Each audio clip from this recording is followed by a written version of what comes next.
आइए हम लोग बजट पढ़ रहे हैं। बजट का ये जो प्रारूप है ये अनुच्छेद 200 112 में दिया हुआ है। वहीं पे 112 में ही है, दो भाग में बटेगा। तो बजट जो है सार्वजनिक आय और सार्वजनिक व्यय। तो आय हम लोग कल पढ़ लिए, मतलब पिछले टर्म से पढ़ रहे हैं कई दिनों से। पैसा बहुत जुटा लिए हम लोग, अब क्या करें? खर्च करें। सरकार के पास कितना पैसा आया हम बता दिए, कहाँ कहाँ से आया। और कोई तरीका है कि सरकार पैसा उसके पास आता है? बताइए, बात नहीं। और कोई उपाय है जिससे सरकार के पास पैसा आया? तो जितना उपाय है बता दिए। सार्वजनिक व्यय अब वो खर्च करेगी सरकार। हाँ, चंदा। हाँ, अच्छा ये बताइए, कोरोना के समय पीएम केयर फंड खुला था और उसमें पैसा जा रहा था, वो इसमें है कि नहीं?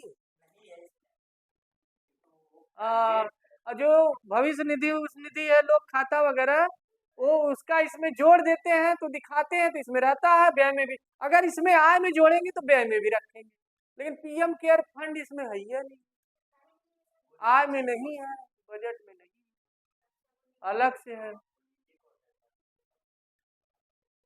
तो पीएम केयर फंड जो है बजट में नहीं, तो उसको पैसा आने में जोड़े ही नहीं तो व्यय में भी नहीं दिखाएंगे, तो कहीं पड़ा होगा, उसी से व्यय होगा किसी काम के लिए।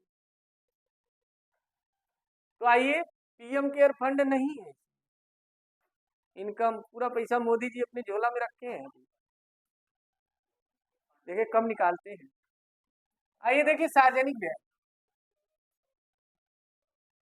देखिए सरकार जो खर्च करती है वो टोटल खर्च सार्वजनिक व्यय में दिखाया जाता है, लेकिन दो तरीके से करती है, दो जगह करती है। एक है राजस्व व्यय यानी रेवेन्यू एक्सपेंडिचर।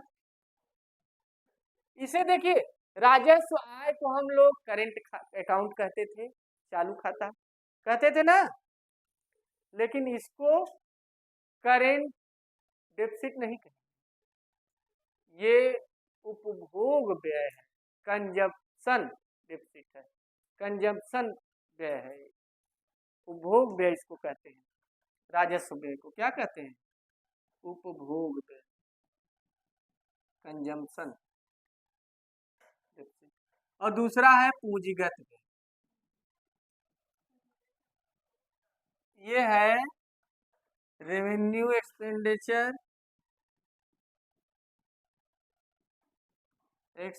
एक्सपेंडिचर, और ये है कैपिटल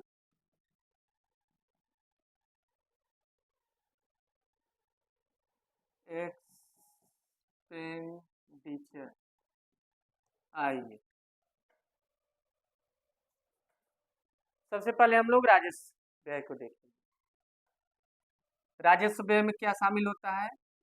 तो देखिए वे व्यय, ध्यान समझिएगा, वे व्यय जो सरकार द्वारा करना अनिवार्य, आवश्यक है ना, करना ही करना है, नौकरी लग गई वेतन देगा, देगा ना, स्वास्थ्य पे खर्चा करेगा, सामाजिक सेवाओं पे करेगा, आर्थिक सेवाओं पे खर्च करेगा, प्रशासनिक सुविधा देगा आपको, उसको करना ही करना है, नहीं तो देश की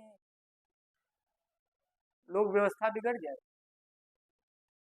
रक्षा पे व्यय करना ही करना है, यानी सरकार नहीं करेगी तो देश दूसरे का गुलाम हो जाए, कब्जा कर ले, कर ही रहे। तो वे व्यय जो सरकार द्वारा करना अनिवार्य है उसे क्या कहते हैं? उसे राजस्व व्यय कहते हैं। क्या कहते हैं?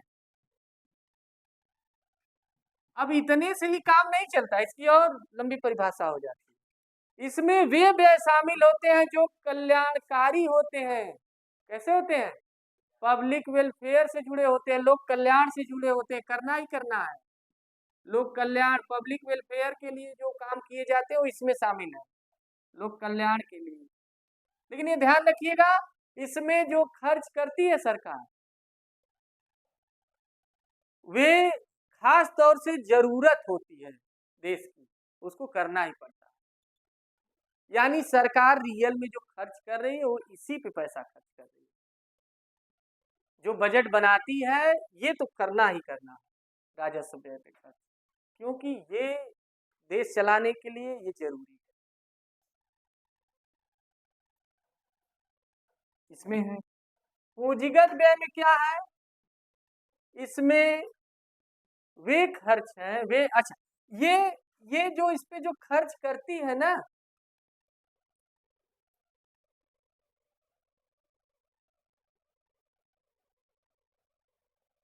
उसका लाभ उसी साल मिलता है। यानी इस पे जो खर्च की लाभ तुरंत मिलता है, कोई दिक्कत नहीं। आपको वेतन देगी, तुरंत जेब में मिलेंगे, तुरंत जाएंगे समोसा खरीदेंगे ना, गर्मी पड़े एसी खरीद लेंगे, तो इसका लाभ तुरंत होता है इस पे जो खर्च करती है सरकार। तो बताइए प्रशासनिक सुविधा पे खर्च करेगी, अभी परिवहन कोई भी, अभी ट्रेन बढ़ा दी, तुरंत लाभ हुआ। लेकिन इस पे जो खर्च करेगी वो ज्यादातर परिसंपत्तियों पे खर्च करती है। किस पे? परिसंपत्तियों पे। यानी कोई निर्माण कार्य करती है, एसेट तैयार करती है, एसेट, अस्थाई परिसंपत्तियां बनाती है। क्या बनाती है? अस्थाई परिसंपत्तियां, परमानेंट एसेट। बिल्डिंग बना देगी, है ना, अस्पताल बना देगी, पुल बना देगी, सड़क बना देगी। तो पूंजीगत व्यय वे व्यय हैं जो खर्च तो इस वर्ष किए जाते हैं, खर्च इस वर्ष होते हैं, व्यय इस वर्ष होते हैं, लेकिन लाभ इस वर्ष के साथ साथ, इस वर्ष के साथ साथ आगामी, यानी नेक्स्ट ईयर, आगामी कई वर्षों तक हमें मिलता रहता है ना। इस वर्ष के साथ साथ आगामी कई वर्षों तक इसका लाभ मिलता रहता है। ये वैसे व्यय मिलता ही है। एक बार बिल्डिंग बना देंगे तो क्या तोड़ देंगे? काफी पड़ा रहेगा ना। तो आइए इसको जब उदाहरण देखेंगे तो डिटेल में समझेंगे।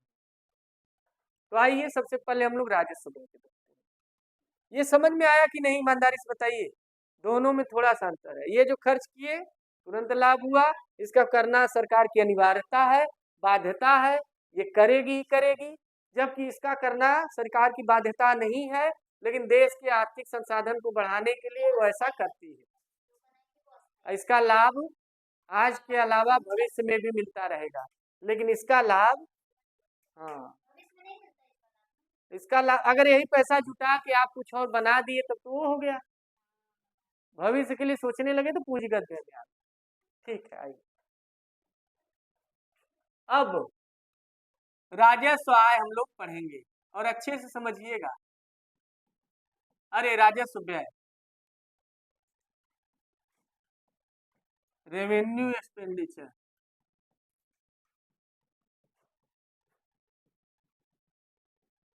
ध्यान समझिएगा।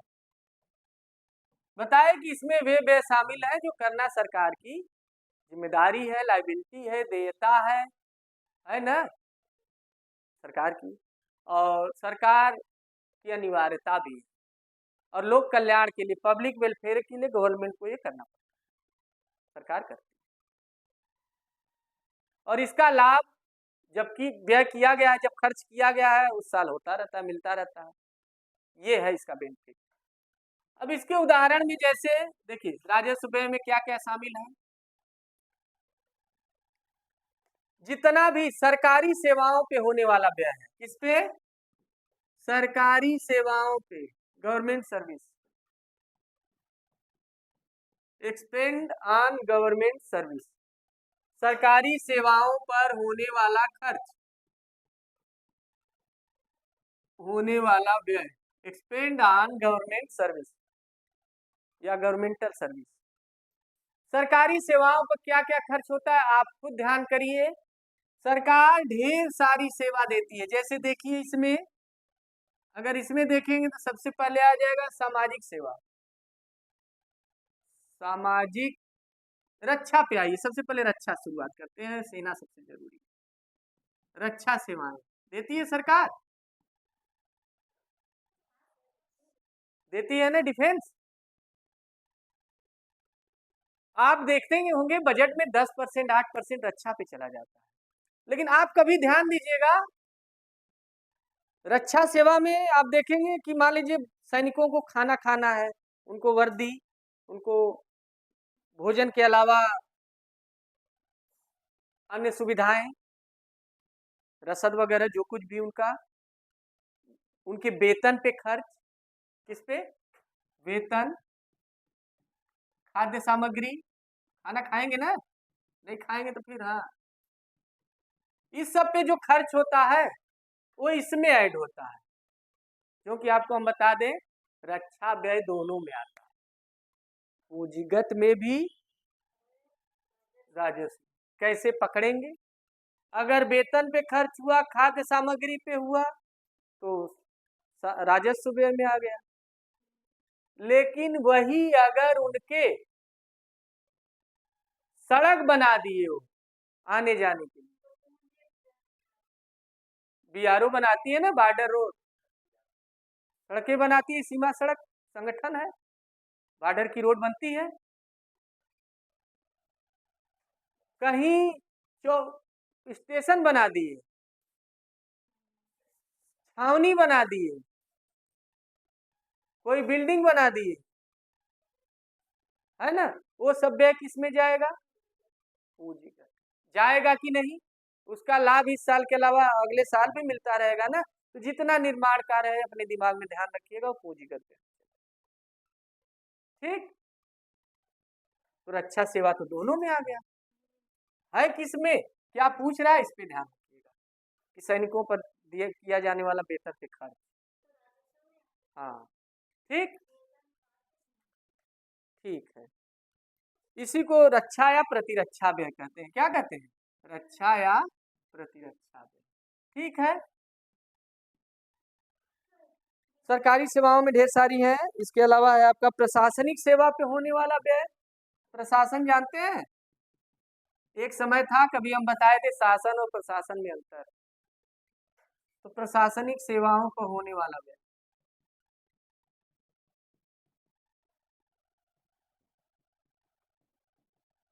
ये सरकार का व्यय, ध्यान समझिएगा। वो अलग मैटर है कि शासन प्रशासन में क्या अंतर है, गवर्नमेंट और शासन को ही गवर्नमेंट यानी सरकार कहते हैं। सरकार या शासन के 3 अंग हैं। सरकार के कितने अंग? 3 अंग हैं, तो शासन के 3 अंग हो गए, विधायिका, कार्यपालिका, न्यायपालिका। उसी कार्यपालिका का एक हिस्सा है प्रशासन, है ना, तो शासन का हिस्सा है प्रशासन। प्रशासन आपकी कार्यपालिका हो गई, जबकि विधायिका और न्यायपालिका और कार्यपालिका यानी प्रशासन, ये तीनों मिल के शासन बने। तो प्रशासनिक सेवा पे जो खर्च होता है, इसमें आप देखेंगे जैसे मान लीजिए आप ही हैं, डीएम हो गए, डीएम, एसडीएम, पुलिस, जितने भी हैं ये प्रशासन देखते हैं, तो इनके वेतन पे जो खर्च हो रहा है, इनको भत्ते दो अलाउंस जो दिए जाते हैं ना, डीएटी, ये देश भर के खर्च होता है।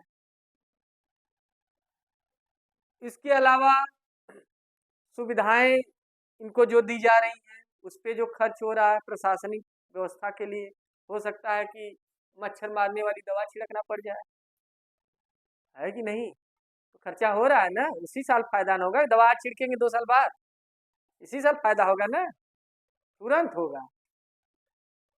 तो ये प्रशासनिक सेवाओं पे खर्च हो रहा है, लेकिन इसमें भी देखेंगे ज्यादातर तो देखिए प्रशासनिक सेवा को इसी में रखते हैं राजस्व में, लेकिन इसमें भी बिल्डिंगें बनती हैं, कार्यालय बनते हैं, बनता है ना। इसमें आप देखेंगे प्रशासन में आपका न्याय प्रशासन भी आता है, तो कोर्ट कचहरी बनती है, बिल्डिंग रहती है ना, न्यायपालिका। तो कहने का मतलब वो जो बिल्डिंग बन रही है वो सब भी आप देखेंगे उस पे जो खर्च होगा वो पूंजीगत व्यय में चला जाता है। क्यों चला जाता है? क्योंकि इस साल के अलावा अगले साल, लेकिन वो सब पे खर्च उतना नहीं होता है। जितना खर्च टोटल जोड़ा जाए प्रशासन का वो बहुत मामूली है, ये खर्च ज्यादा है ना, वेतन पे खर्च बहुत ज्यादा है। तो ये सब प्रशासनिक सेवाओं पे व्यय, ठीक है, जितने भी हैं इसके कर्मचारी हैं या अधिकारी हैं सब पे। आर्थिक सेवाओं पे व्यय,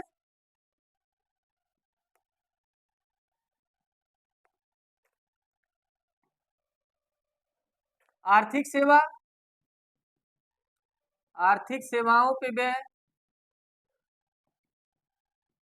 खर्च। आर्थिक सेवा में आप देखेंगे कि ये आर्थिक सेवा भी देती है, बैंक है इसके पास, सोच के बताइएगा। हाँ, नहीं, सरकार के पास बैंक है। अच्छा, आर्थिक सेवा छोड़िए, ये बताइए सिंचाई सुविधा ये देती है सरकार, परिवहन संचार ये सब देती है। तो परिवहन की सुविधा देती है तो उससे इनकम होता होगा सरकार को, तो परिवहन पे खर्च भी करती है। अभी बस निकाल दी, परिवहन पे खर्च कर रही है ना, तो परिवहन पे जो खर्च हो रहा है, सिंचाई पे जो खर्च हो रहा है, वो आर्थिक सेवा पे है, आपको आर्थिक सेवा भी दे रही है।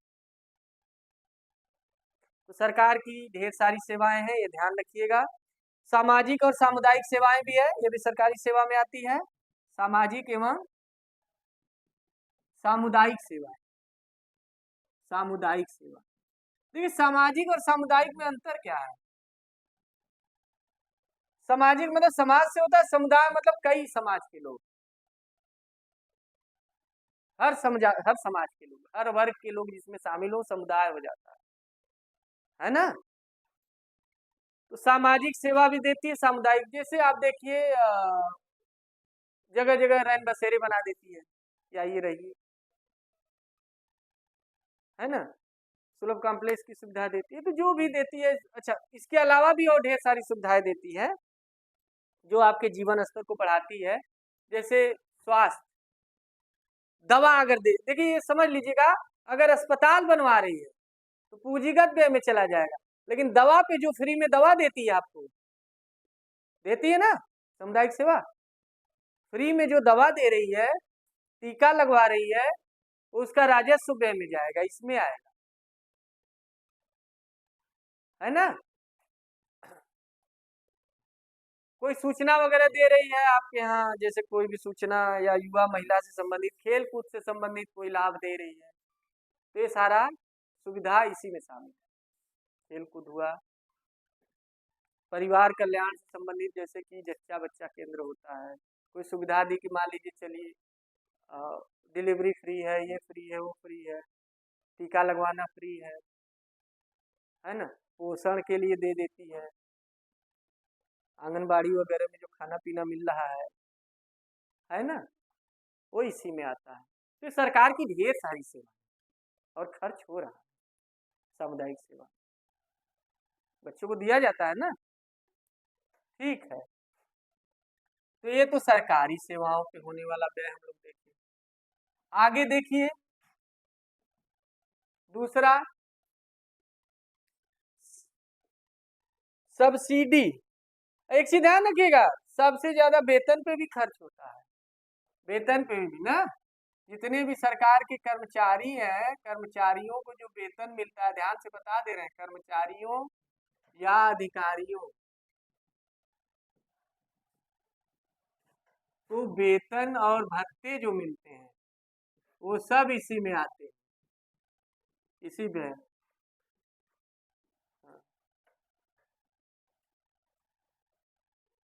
राजस्व व्यय में सब्सिडी भी आती है। सब्सिडी क्या है बता सकते हैं? हाँ, सब्सिडी, सब्सिडी क्या है ये देखिए, देखिए सब्सिडी वस्तुओं पे मिलती है, थोड़ा सा समझिएगा। जनरली सब्सिडी अनुदान एक ही समझ लिया जाता है, लगभग होता भी एक ही है, लेकिन थोड़ा सा अंतर है। सब्सिडी और अनुदान, अनुदान भी मिलेगा अभी, लेकिन ये राज्यों को अनुदान मिलेगा। सब्सिडी ये ग्रांट है, ग्रांट इन एड, अनुदान सहायता बोलते हैं। क्या बोलते हैं? अनुदान सहायता। तो ग्रांट इन एड, अनुदान सहायता या अनुदान बोले, और सब्सिडी, दोनों में बस थोड़ा सा अंतर है। समझ सकेंगे तो समझिएगा, दिमाग लगाइएगा, फिर दोबारा फिर आगे हम बताएंगे कभी। इसका मतलब ये नहीं कि आज बताए तो भूल जाए। सब्सिडी बात नहीं, ध्यान समझिएगा, अभी फिर पूछेंगे सब्सिडी और अनुदान में अंतर। सब्सिडी एक प्रकार की छूट है जो वस्तुओं पर दी जाती है। किस पे दी जाती है? जैसे समझिए, चीनी हमें किस पर मिलती है? सब्सिडी पर, क्योंकि चीनी का जो प्रोडक्शन कास्ट आता है, उसका उत्पादन का जो लागत आती है, वो पूरा जोड़ के 60 से 70 रुपए आती है। कितनी? 60 से 70 रुपए। लेकिन ये हमें दिया कितने में जाता है? 40 रुपए की। तो सब्सिडी पे, छूट पे मिलती है। सिलेंडर पे हमें अब नाम मात्र का छूट मिल रहा है, जो भी हो अपनी जगह है। उर्वरक पे मिलता है ना, आप उर्वरक जब खरीदने जाते हैं तो ये वस्तु है, और वस्तु का दाम है 1000 रुपए, लेकिन हमें दिया जाता है 450, 500, 550 रुपए। कितने में मिला? 550 रुपए में। तो ये क्या है? 450 रुपए सब्सिडी मिली, यानी छूट मिला। तो अगर किसी वस्तु को छूट में सरकार उपलब्ध कराती है किसी विशेष लोगों को, ताकि उसका लक्ष्य होता है कि कुछ सुविधाएं लोगों को मिलती रहे, ताकि जैसे हमें कृषि का विकास कराना है, तो कृषि में लोगों के पास आय नहीं है उतना, तो अब उत्पादन बढ़ाना है तो उर्वरक जरूरी है, तो इसलिए छूट पे उर्वरक दी जाती है। चीनी आवश्यक वस्तु है, इसके पास मिले हैं, खूब बनाती है और सस्ते में थोड़ा दे देती है। लेकिन गुड़ देखिए, गुड़ और चीनी में थोड़ा सा अंतर है, पता है कि नहीं? साइंस पढ़े कि नहीं? उसी गन्ने से चीनी, उसी गन्ने से गुड़ कैसे बन गया? जैसे उसी दूध से खोआ, उसी दूध से पनीर, वही है गुड़ और चीनी वाला। दूध को जब फाड़ देते हैं तो पनीर या छेना, खोआ, अरे पनीर या छेना बन जाता है, छेना ही पनीर हो जाता है। लेकिन दूध को जब पकाते पकाते गाढ़ा कर देते हैं तो क्या हो जाता है? वही हाल है, जब गन्ने के रस को पकाते पकाते एकदम गाढ़ा कर देंगे, उसमें से कुछ नहीं बदला, सिर्फ गाढ़ा हो गया, तो गुड़ बन गया। वही थोड़ा कम गाढ़ा हुआ तो खाड़ और काढ़ा वो बोलते हैं लोग, तो गुड़ हो गया। लेकिन उसपे जब जल अपघटन की क्रिया होती, पनीर जल अपघटन की क्रिया है, मतलब ऐसा कुछ किए, पानी अलग, उसका मटेरियल अलग, छान दिए, निकल आया बाहर, दूध फट जाता है, देखते हैं। वो जल अपघटन की क्रिया हुई, क्या हुई? हाइड्रोलिसिस, जल अपघटन की क्रिया। चीनी में जल अपघटन की क्रिया होती है। अब तुम्हें दिखा के आज तक तो किए नहीं, तो कैसे जानो? बस याद कर लो कि जल,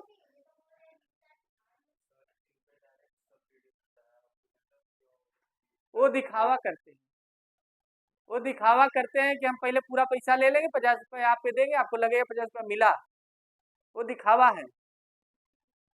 पहले नहीं था,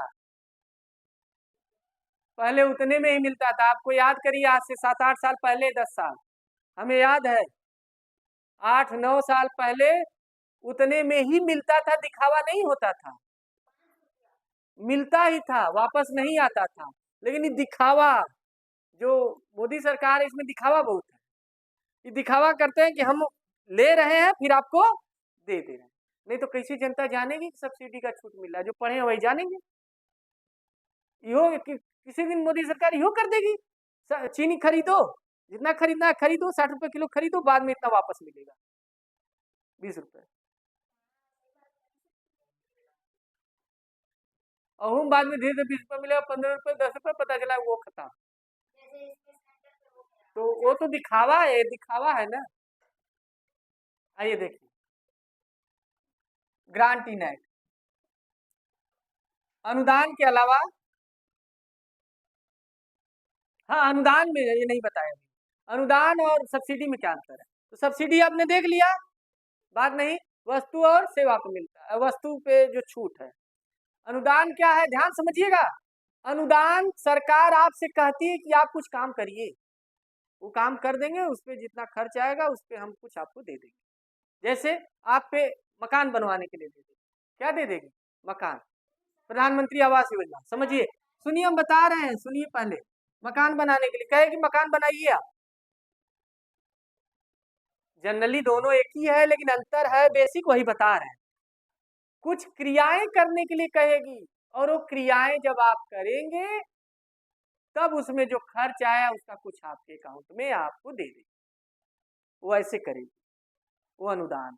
जैसे मकान आपने बनाया, 2 लाख गया, तो आप पे अगर मान लीजिए उस पर अनुदान है, मान लीजिए 50,000, तो आपके खाते में 50,000 मिल जाएगा। या अभी आया था इधर भी चल रही है योजना, सोलर वाला इंजन और समरसेबल आप सोलर वाला लगाइए, सोलेक्सा करके ऐसे कुछ है योजना। तो सोलर वाला जो इंजन आप लगा रहे हैं, अरे इंजन करें, समरसेबल, खेत में पानी चलाने के लिए समरसेबल चाहिए, तो समरसेबल आप लगवा रहे हैं तो उस पर अनुदान देती है सरकार। मतलब लगवाएंगे आप कार्य करेंगे, जब आपका कार्य देखेगी कि कर रहे हैं तो आपको अनुदान मिल जाएगा। कितना देना है, 30%, 40% जो भी है वो मिल जाएगा। तो ये अनुदान और सब्सिडी में थोड़ा सा अंतर है। सब्सिडी वस्तु पे दिया जाता है, पहले ही से छूट रहती है, अभी आप कुछ करते हैं तब मिलता है अनुदान।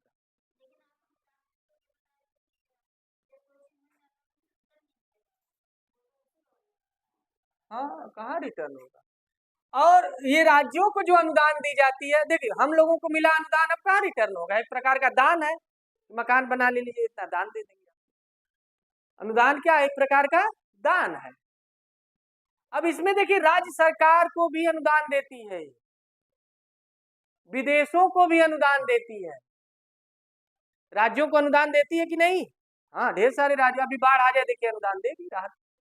तो अब विदेशों को भी अनुदान देती, बताए ना कि अभी नेपाल को दी है, इतना अनुदान, ले जाइए खर्चा करिए, अमेरिका से ले रही है।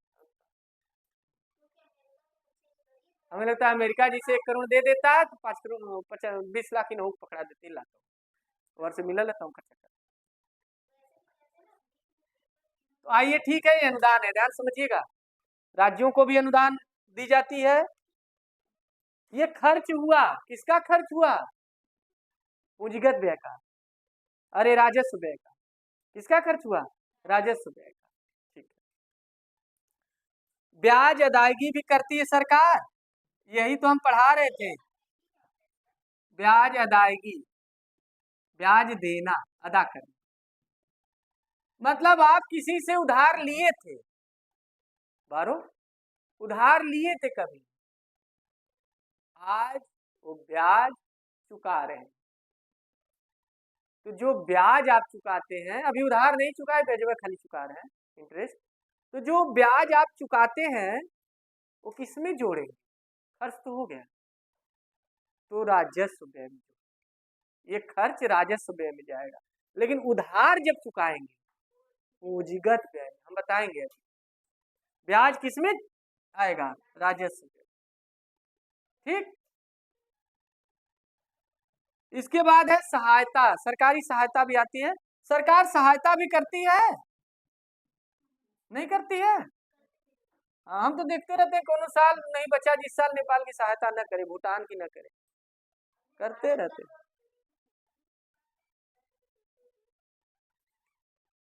तो हर देश वाले दूसरे देश की सहायता करते हैं, हर अमीर व्यक्ति गरीब की थोड़ी ध्यान देता है।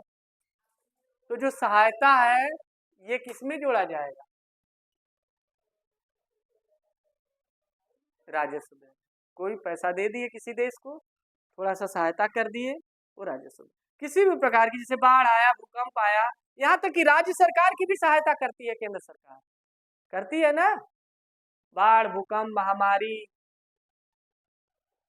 इन सब में सहायता करती है आपातकाल स्थिति में। ठीक है, ये राजस्व व्यय हो गया। अब पूंजीगत व्यय देखिए, कैपिटल पूंजीगत कैपिटल एक्सपेंडिचर। इसको हम बताएं कि इसमें वे व्यय शामिल होते हैं जो खर्च तो इस साल किए जाते हैं, लेकिन लाभ आज तो मिलेगा ही, भविष्य में भी मिलता रहेगा लंबी अवधि तक। खास तौर से इसमें अस्थायी परिसंपत्तियों का निर्माण होता है, परमानेंट एसेट का। कोई बिल्डिंग बनाना, सड़क बनाना, पुल बनाना, ये सब किसमें शामिल है? इसी में। तो आइए एक क्वेश्चन है आपसे कि अगर मान लीजिए सरकार अस्पताल बनवा रही है, क्या बनवा रही है? अस्पताल बनवा रही है, तो अस्पताल पे दो तरह के खर्च होंगे। एक खर्च होगा उसकी बिल्डिंग बनानी पड़ेगी, और फिर बिल्डिंग जब बन जाएगा तो वहाँ डॉक्टर, नर्स और कुछ अन्य स्पेशलिस्ट रखेंगे। इसके अलावा मशीनरी भी कुछ चाहिए। मशीनरी में जैसे MRI की मशीन चाहिए, CT स्कैन चाहिए, कुछ वेंटिलेटर भी चाहिए, है ना, एक्सरे की मशीन चाहिए, जांच के लिए कुछ उपकरण चाहिए, पैथोलॉजी के लिए, और बेड वगैरह चाहिए। तो आप बताइए इस पे जो मशीनरी और बिल्डिंग का जो खर्च है वो किस पे जाएगा? क्योंकि वो जब बना देंगे तो इस साल तो लाभ मिलेगा ही, भविष्य में भी मिलेगा। तो यानी जो भी निर्माण कार्य होगा किस पे जाएगा? पूंजीगत। लेकिन जो नर्स के वेतन पे खर्च हुआ, जो डॉक्टर के वेतन पे खर्च हुआ, सैलरी पे, वो किस में जाएगा? रेवेन्यू, रेवेन्यू एक्सपेंडिचर, राजस्व। क्लियर? क्लियर हुआ ना? ठीक है।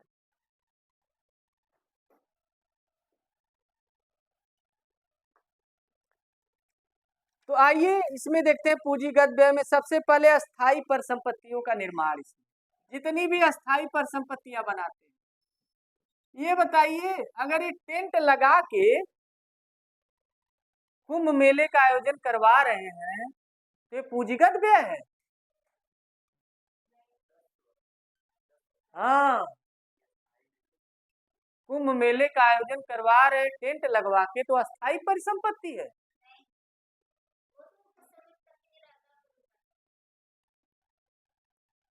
लेकिन उसको शुरू करवाने के लिए जैसे ये जगह जगह पे ये बांध बनवाए किनारे किनारे आई, तो अस्थाई परिसंपत्तियों का निर्माण जो होता है तो टेंट वाला अस्थाई परिसंपत्ति नहीं है। वो जो खर्च हुआ होगा वो राजस्व व्यय में जाएगा। तो अस्थाई परिसंपत्तियों का निर्माण जितना भी होगा वो सब पूंजीगत व्यय में आएगा। जैसे बिल्डिंग बनाना, क्या हो जाएगा इसमें? निर्माण, जो भी भवन निर्माण, चाहे जिस प्रकार का भवन हो, अस्पताल हो चाहे प्रशासनिक भवन हो चाहे कोई भी हो, सड़क आ जाएगा ना, पुल इसी में आ जाएगा, रेल की पटरी बिछा रहे तब जमीन लिए पटरी बिछाएगा, रेल की पटरी जो बिछा रहे तो उसी में आ जाएगा। तो सड़क आ रहा है तो रेल की पटरी तो और अस्थायी रहती है, ये तो कुछ दिन बाद बिगड़ती भी रहती है, बनवाना पड़ता है। तो ये सब रेल ट्रैक अस्थायी संपत्ति है। ठीक है,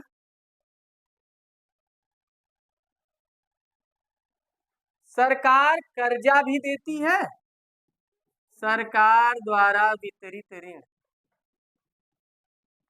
सरकार भी कर्जा बांटती है। किसको? राज्य को चाहिए उसको भी कर्जा देगी, आपको चाहिए नहीं देगी, संस्थानों को देगी कर्जा।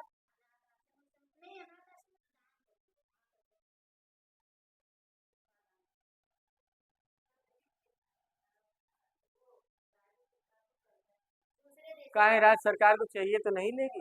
राज्य सरकार अपने देश से भी लेती है, विदेश से भी लेती है, विदेशों से जब लेती है राज्य सरकार ना, तो पहले तो नियम था कि केंद्र से पूछ के ही लेगी, लेकिन 2017 के बाद ये हुआ कि ये ले सकते हैं, लेकिन बाद में पीछे से सिग्नेचर केंद्र का करना पड़ता है। हाँ, राज्य सरकार बिना केंद्र से अनुमति के नहीं ले सकती,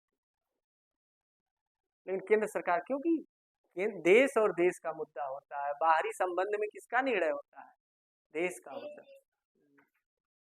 तो सरकार द्वारा जितने भी ऋण वितरित किए गए हैं, चाहे जिसको भी, वो तो खर्च हो गया पैसा ना, ऋण तो बांट दी, तो ऋण किसमें दिखाएगी, पूंजीगत व्यय में।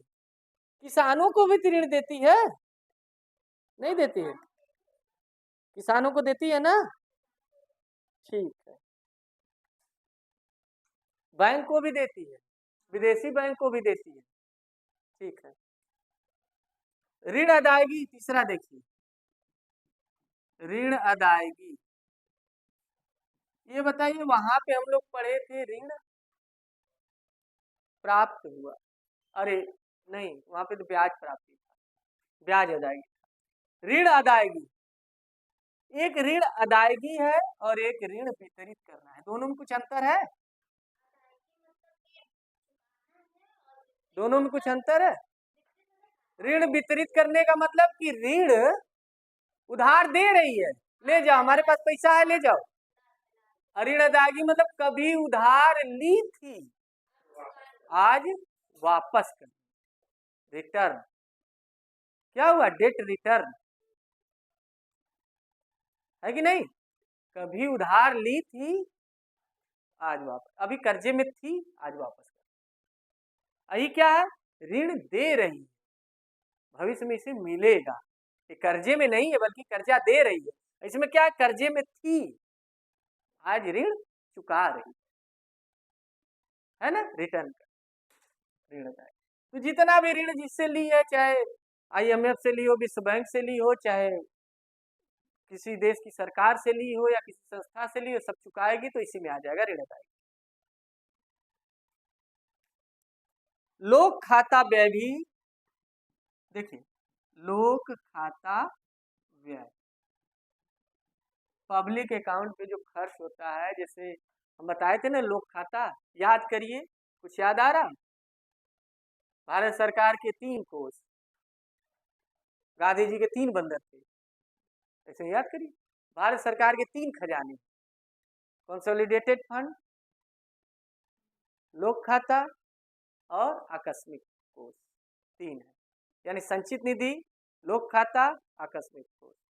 संचित निधि 266 में था, लोक खाता भी 266 में था, ये 1 में है और ये 2 में है, जबकि आकस्मिक कोष किसमें है, 267 अनुच्छेद में था। तो लोक खाता में हम बताए थे कि ये जिम्मेदारी सरकार की है, देखिए ये इसमें पैसा निकालने की डालने की किसकी अनुमति से आप निकाल सकते हैं, संसद से, इसमें राष्ट्रपति, आकस्मिक निधि में राष्ट्रपति, और इसमें सरकार अपने बिहाफ पे लेगी, अपने ही लौटाएगी, आप ही का पैसा अपने रखी रहती है एक ट्रस्ट के रूप में कि आपको हम दे देंगे इतने समय बाद, आपको मिल जाता है।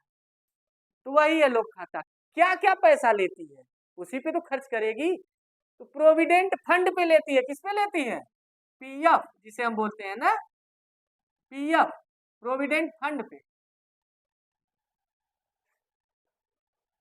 जो हमारा पैसा कटता है हर महीने सैलरी से, वेतन से, और एक महीना रिटायर होने के बाद हमें पेंशन जो मिलता है, पेंशन, वो यही तो है, तो इसमें जमा है, मिल रहा है। इसके अलावा किसान विकास पत्र एक आता है, इंदिरा विकास पत्र, वो क्या होता है, वो आपको दे दिया जाता है, आप अगर उसके थ्रू कुछ पैसा देते रहेंगे तो उसमें निर्धारित रकम होता है, इतने तक आप दे देंगे तो इतने समय बाद आपको मिलेगा। जैसे बीमा उमा में नहीं होता है, इतना इतना जमा करती है इकट्ठे मिलेगा, वैसे वैसे बीमा में बीमा कंपनी जिम्मेदार होती है, इसमें सरकार जिम्मेदार होगी, है ना। तो किसान विकास पत्र, इंदिरा विकास पत्र, किसान बचत पत्र, ये सब आते हैं, इसके थ्रू जारी होता है और तो इस पे जो पैसा ली है एक न एक दिन देना पड़ेगा ना, क्योंकि सारा पैसा तो इसी खाते में आया है, लोग खाते में, पब्लिक है, तो वही जो दे रही है वो इसमें दर्ज होगा पूंजीगत व्यय। क्लियर? पूंजीगत व्यय में इतना दर्ज। ये हो गया आपका पूरा कंप्लीट बजट का। तो आप लोग पूरा एक जगह कर लीजिएगा, सार्वजनिक आय, सार्वजनिक व्यय, फिर सार्वजनिक आय में कितने राजस्व आय, पूंजीगत आय, राजस्व आय में गैर कर कर योग्य आय, गैर कर, और कर कितने हैं, गैर कर कितने हैं, उसके बाद पूंजीगत आय कितने हैं। फिर तो आप बार बार देखेंगे तो एक सवाल आपके सामने आएगा और वो सवाल हम खुद ही पूछ ले रहे हैं, ध्यान से बताइएगा। वहां ब्याज बार बार आएगा, ब्याज प्राप्ति यानी प्राप्त हुआ, प्राप्ति पहला सवाल रिसीव। दूसरा सवाल ब्याज अदायगी। तीसरा सवाल ऋण वापसी, रिटर्न हुआ, ऋण प्राप्त हुआ। और चौथा ऋण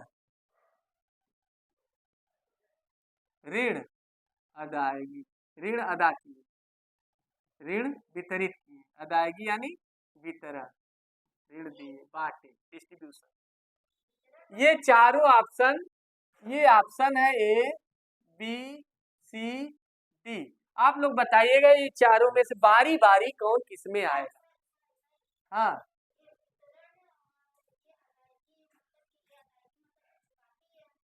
हाँ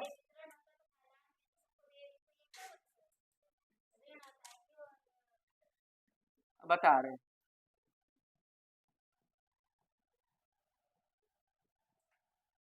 ये वापस मिला, कभी कर्जा हम दिए थे, हमारे पैसा वापस मिल गया, भाई अभी बांटा थे, बहुत पैसा हो गया जेब हमार घूमत लेके,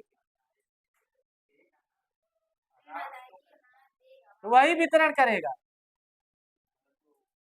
ब्याज वाला आप समझ जा रहे हैं, ऋण दे रहा है,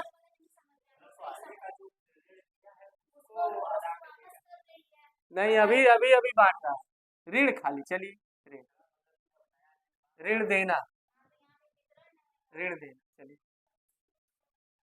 पूंजीगत आय, पूंजीगत व्यय, ये वही है, कैपिटल इनकम और एक्सपेंडिचर है, और ये रेवेन्यू इनकम है, एक्सपेंडिचर है, ठीक ना।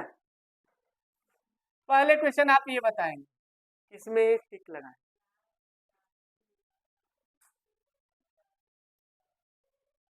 ब्याज प्राप्ति, ब्याज मिला, तो इनकम हुई सरकार की कि खर्च हुई? हाँ, कभी दिया था आज वापस मिल रहा है। और कैसा इनकम है? राजस्व, तो इसमें आ जाएगा राजस्व है ना, ठीक, ये चारों में से इसमें आ जाएगा। अच्छा दूसरा सवाल ये है, ये बताइए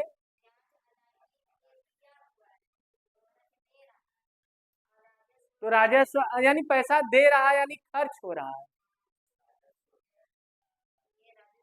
हाँ राजस्व व्यय, पूंजीगत में नहीं आएगा, बताए थे। ठीक है, ये वाला इसमें आ गया, ये वाला इसमें बनाइए। ऋण वापसी, ऋण कभी दिया था, वापस मिला है, रिटर्न हुआ, तो इसको आमदनी हुई, तो ये व्यय है, आय है, आय है। और ऐसा आय है कि जो ये तो सीधे सीधे बैठ गया। और ऋण देना या वितरित करना, तो उसका तो पैसा खर्च होगा ना, ये समझ में आया कि नहीं वापसी वाला? ऋण वापस मिलेगा, आप ही को वापस मिलेगा, तो आपके तुम्हारा पैसा भर जाएगा जेब में, लेकिन ये पैसा आय हुआ ना, तो आय किसमें दिखाएंगे? जितना भी कर्जा फर्जा है सब पूंजीगत में दिखाना है, ध्यान रखिएगा, ब्याज राजस्व में, कर्जा पूंजीगत, तो ई कर्जा हो चाहे ई कर्जा, दोनों पूंजीगत में आएगा, लेकिन कौन इनकम है कौन व्यय आप देखिए, यू कर्जा दोनों पूंजीगत में है, तो ये वापस मिला है इसलिए पूंजीगत आय है, हमारी इनकम हुई। और ऋण दिए आप तो पूंजीगत तो है, खर्च, लेकिन दिए ना इसलिए व्यय खर्चा हो गया। तो उधारी जितना है पूंजीगत में आता है, चाहे देना चाहे प्राप्त होना, जो भी ब्याज इसमें आता है। ठीक ना, क्लियर? ठीक है, तो हम छोड़ देते हैं। अब कल नया चैप्टर घाटा पर। ये समझ में नहीं आया तो पूछ सकते हैं।